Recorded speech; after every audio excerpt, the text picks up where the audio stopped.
કલકત્તાની RG Kar college અને hospital પાસેથી મળી આવ્યું શંકાસ્પદ બેગ.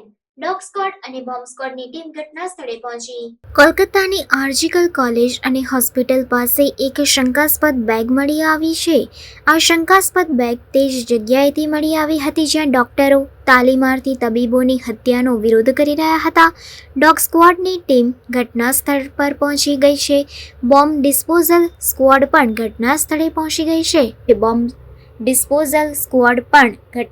પહોંચી ગઈ છે. બેગની ચાલી રહી છે તપાસ. આ શંકાસ્પદ બોમ્બ પ્રદર્શનકારીઓના વિરોધ મંચ પાસે મળી આવ્યો હતો.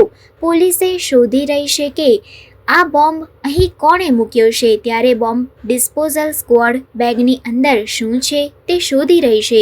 જણાવી દઈએ કે 9 ઓગસ્ટની મધરાત્રિએ ટ્રેની ડોક્ટર પર દુષ્કર્મ કર્યા બાદ તેની હત્યા કરી દેવામાં આવી હતી. તબીબોની સલામતી માટે અને મૃતક તાલીમાર્થી તબીબને ન્યાય મળે તે માટે તબીબો વિરોધ કરી રહ્યા છે.